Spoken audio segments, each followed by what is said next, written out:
Welcome, guys. This is MJ with MBJ Knowledge. Okay, if passing physics and mathematics is one of your targets, then you're at the right channel. Okay, to those on Facebook, please don't forget to follow. Okay, hit the like button and also share the video to others.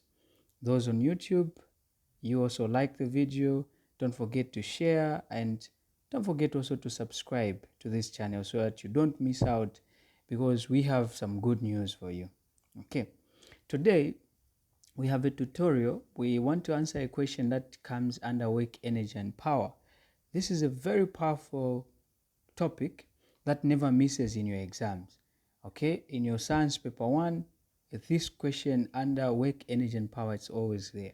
So you have to understand the concept of work, the concept of energy, and the concept of power, as well as the formulas that are involved for you to be able to answer this question. Okay, so this is a 2018 GCE Science Paper 1. Okay, this was a question and it reads, the diagram below shows a motor used to operate a lift or elevator. There is a man in the lift, as you can see.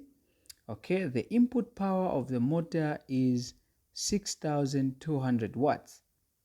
Okay, and then there are the questions that follow. Okay, so we'll go for the first question.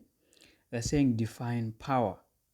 Okay, so just like I said, you need to know the concepts of these work, energy, and power, as well as their definitions, their meaning. Okay, so when we say power, power is not energy. Please take this one into consideration. Power is not energy. Okay, so how do we define? We have two definitions for power. Okay, we can define power as the ability to do work. That is the simplest way to define it. Okay, the ability to do work. Correct. It ends there. Or we can define power in a more detailed way. We can say it is the rate at which energy is being used. Okay, the rate at which energy is being used or being converted. Okay, why do we say that? I'll give you an example. For instance, if we have two vehicles, okay, or maybe two people that are running, they are running a race of 100 meters. One reaches first on the finishing line, the other one lags behind. What is the cause of that? It's because the first person who reaches the finishing line first converts energy faster than the other one. Why do we say that? It's because when they are starting at the starting point, the energy they possess there is potential energy. Okay? Now, that potential energy, for this person to begin to move, it means the potential energy is being converted or changed into kinetic because this object now begins to move. So how fast this object begins to convert or to change the potential energy to kinetic, it will determine the rate or the power, the faster, the pace at which this person will cover the distance.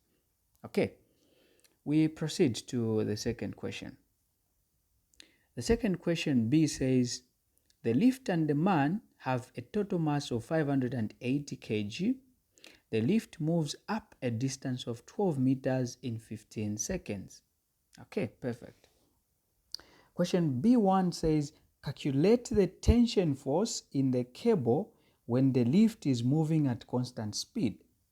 Okay, calculate the tension force in the cable when the lift is moving at constant speed. So first of all, let us write down what we have. So on the data, what do we have? Okay, we've been given the mass of the lift and the man. Okay, so the mass of the lift and the man is 580 kgs. Okay, and then what else? We've been given distance, that is in form of height. Okay, so why are we saying distance is in form of a height? It's because when you look at the elevator in this case, okay, the elevator is going upwards. Okay, so that becomes the height there. Okay, so that distance is our height. Okay, I hope it's clear there. We proceed. So distance is given, which is 12 meters. Okay, it's already in meters, so no need for us to convert, just like mass. Okay, then time is 15 seconds. Let us go ahead and find our tension force. Now, someone would ask, what is tension force? Please do not get confused. When you say tension, okay, it means there is friction, okay? When you look at your wires in here, okay, when you look at your wires in here, okay, this elevator is being pulled by the motor there. So the wires definitely there will be friction, okay? There will be friction in pulling the amount of kgs for the elevator as well as the man. There will be friction in those wires there, okay? And that is what they're asking us to calculate. So don't be confused when they say that, okay? Now for us to be able to calculate, so we are saying tension force is just the same as friction force. So how do we find force? Okay, how do we find force? Force is equal to mass times the acceleration. This is our formula here. Okay, but now, how do we, or where do we get our mass? We are calculating the tension force for this entire elevator. Okay, now there's a man inside, so meaning the elevator and the man. So the mass is this one that we've been given just there. Okay, that is our mass. Then our acceleration now, here we have to be careful. Let us go back to our question. They're saying when the lift is moving at constant speed. If this lift is moving at constant speed, what do you think is our acceleration? Are you thinking about something? Do you think it is there? No, we are not looking at gravitational acceleration due to gravity. We are looking at acceleration. Now, if the object is moving at constant speed, always remember, if the object has maintained its speed, always acceleration is equal to 0 meters per second squared. Always remember that, so long as it is moving at constant speed. Okay, so from here now, since we have known, okay, to say acceleration is just 0, okay, what else do we need?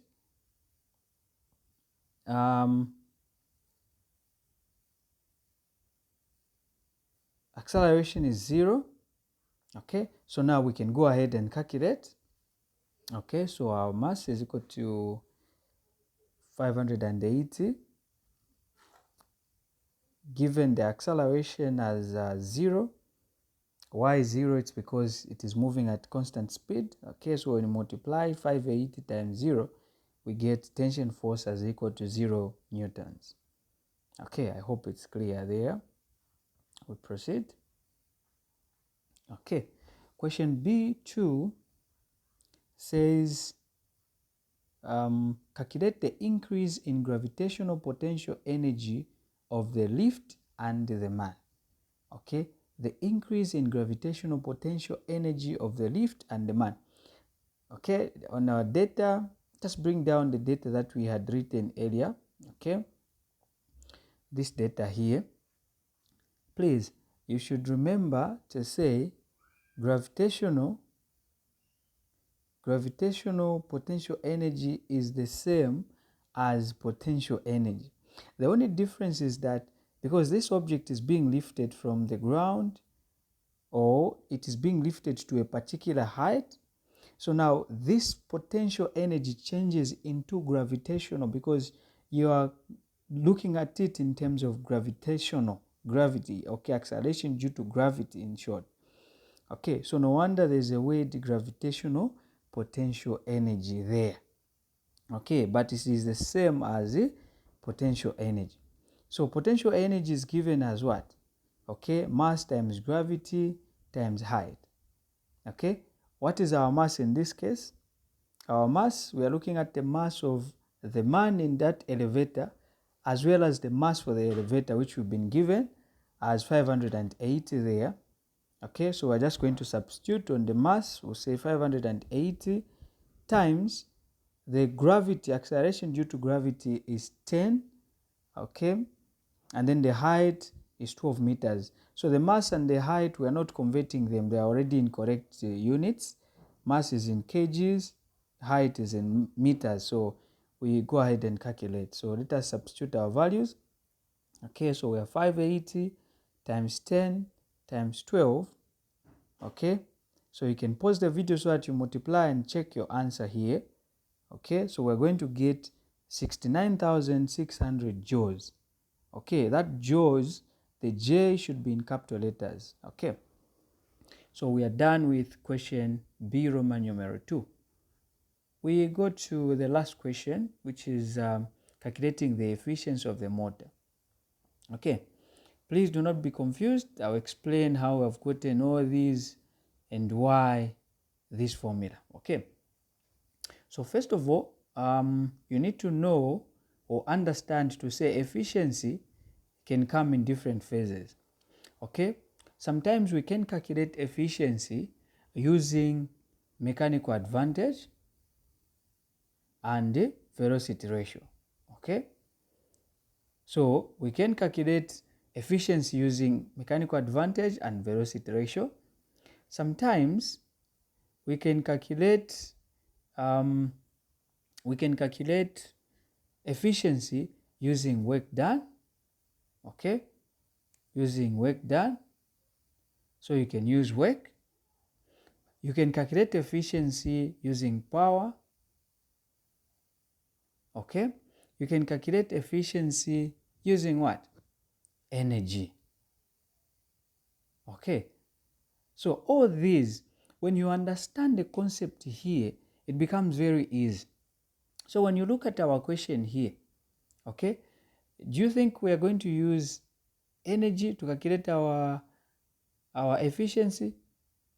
This is where most of our students actually get it wrong. Okay, so do you think we are going to use energy to calculate this? Okay, others are saying no, yes, no. Okay, why? Because when you look at your question here, they're saying the input power of the motor is 6,200 watts. The input power. When you're calculating efficiency, you need to have an output as well as an input. Okay, if it is energy, you need to have output energy as well as input energy. If it is power, you need to have output power as well as input power. Okay, so in this case, we've been given the input power, meaning we are going to use power to calculate the efficiency.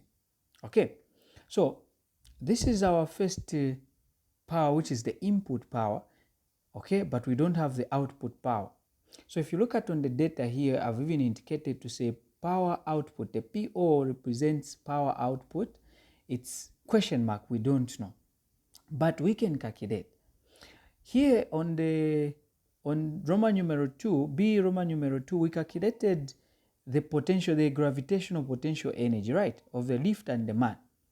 Okay, so that gravitational potential energy of the lift and the man, that is the output power. Okay, so now we can, the output energy. So now we can manage to calculate output power using the output energy. Okay, so in this case, we'll say potential energy is just the same as work done, which is also equal to the same value that we calculated. So 69,600 joules, it is the same as work done. Why do we say that? It's because work and energy, they're just one and the same thing. Remember, when we go to the conservation of energy, we say energy can neither be destroyed nor created. Okay, so it will just change from one form to the other, meaning energy will be preserved in that order. Okay, so the same potential energy will be changing into kinetic, the same, it will be the work done. Okay, so calculating the power output, we'll say work over time taken. Okay, so the work done is the same potential energy that we calculated in B Roman numeral 2, which is 69,600. And then when you go back to your question, the statement for B, time is given as 15 seconds. So we're going to divide that by 15, and we're going to get the value as this one over here, which is 4,640 as our power output, okay, watts. So now we have the input power and we have the output power. Efficiency is equal to what? Please do not swap here where you swap the input and the output, okay? Always put your output on the numerator and the input on the denominator here, okay, on the formula for efficiency. Okay, so now we can go ahead and calculate. So given the power output, we'll put, which is 4,640 divided by power input is the value that we're given at the beginning here. So 6,200 times 100%. Why are we multiplying with 100%? It's because our efficiency is supposed to be in percentage form. Okay, so we'll go ahead and multiply 100 with 4,640, where we'll get 464,000. Okay, divided by 6,200. Okay, confirm your answer. When you round it off to one decimal place, you're going to have this answer here, which is 74.8%. Okay, that is your efficiency. So thank you very much, guys, for watching, and don't forget to share and also like the video, subscribe to our channel for those on YouTube, and for those on Facebook, make sure you follow for more content like this.